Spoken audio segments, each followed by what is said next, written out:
Hi world, welcome to this video. This is Tina from Tinaheals.com, and today I'm taking you through Pluto, through the 12 signs of the zodiac, okay? Now, if you have your Pluto in Sagittarius, then this is your video. Now, Pluto is not a personal planet, it's not a personal energy, it's a generational energy. Okay, it's a generational planet. So when you study the pattern of Pluto, you understand how generations operate, and it's transpersonal. But believe me, Pluto has a tremendous impact on your natal chart, and it truly helps in developing your psyche and who you become. And it only helps you understand what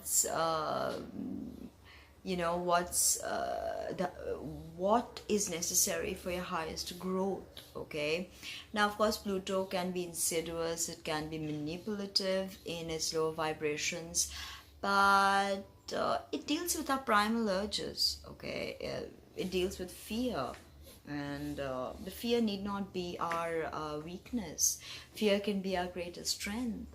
So think of when Bran Stark from Game of Thrones, he asks his dad that, "Dad, do you think that a man can can be brave if he is still afraid?" And his dad says that, well, that is the only time that a man can be brave. So when we face our fears, we become stronger. And it's true, what doesn't kill you makes you stronger. Okay, now Pluto rules Scorpio, or the 8th house. Okay, and Pluto is of course a Roman god of the underworld. It rules the unconscious, and its Greek counterpart is Hades. Okay, now Pluto rules inheritance, shared resources, power, regeneration, coercion, viruses, obsessions, compulsions, waste, intuition, terrorism, shadow governments, puppet governments, atomic power, scandals, all these things that are hidden. Okay, and occult, what we don't see, what we sweep under the carpet. Okay, now Pluto rules two processes in the physical body: the elimination processes and the elimination process, and of course the reproductive process. So it is teaching us that to create we must expunge or eliminate. So Pluto's greatest lesson to us is of letting go. Think of the quotation by Herman Hesse. He says that some of us think that to be in power is to control. Okay, that when we hold on to something, it makes us stronger, but sometimes it's about letting go. And this is what Pluto teaches us. It teaches us to let go. Okay, let go of what's not serving our highest good. So wherever Pluto sits in your chart, there'll always be a sense of being dwarfed by that challenge. Now remember that Jupiter had shrunk Pluto. Okay, so there's always this thing of shrinking, but then you die 1,000 deaths and you rebirth.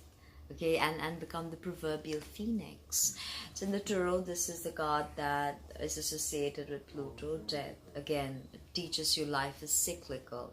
Okay, everything repeats. It's a pattern, it's a cyclical pattern. Okay, now Sagittarius is ruled by Jupiter, and it's a planet of expansion. It's a very spiritual planet. It's a fire sign. It's yang energy, and I think here Pluto teaches us lessons that deal with philosophy. Our philosophies may change as we grow and evolve with the dark transits of Pluto. I call them 500 shades of dark.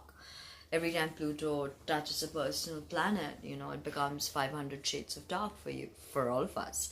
So think about Seven Seals. Okay, the masterpiece by Ingmar Bergman. You think about death playing chess with the protagonist. I mean, that's what Pluto is doing with us. It's playing chess with us.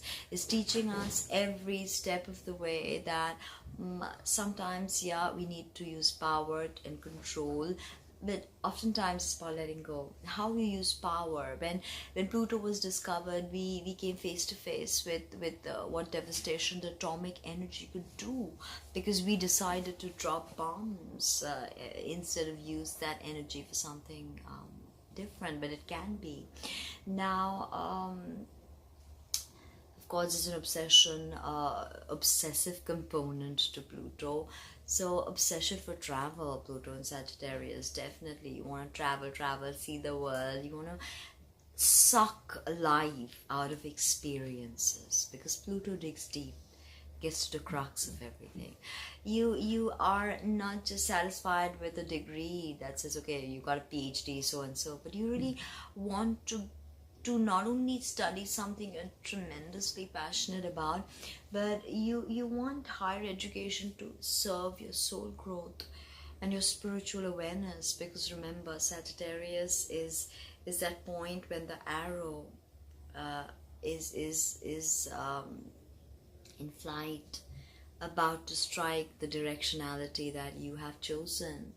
So it's a sign of intuition, awareness. So having Pluto there definitely makes you very intuitive, makes you very open to what you perceive of in foreigners. Either you're open to them or you're closed. Like the topic of immigration, either you support it or you don't.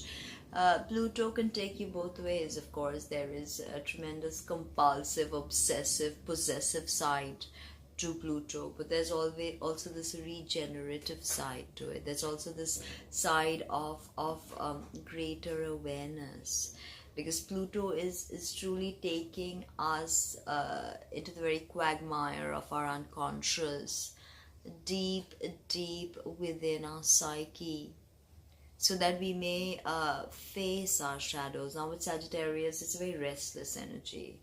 So this can be exacerbated until you create so much trauma around it that you've just got to let that ideology die and be born again. Religion, Sagittarius also has a very religious energy signature. So maybe what you perceived about religion, what you were told, you don't accept that. You have developed your own ideology. You want to have your own higher wisdom. You want to see life through your own lenses. Okay, so that was a bit about Pluto in Sagittarius. Hope you liked that video. Please like, comment, subscribe, share. It means the world to me. And let me know what you think of my work in the comment section below, or you can even email me to book a private session. Thank you.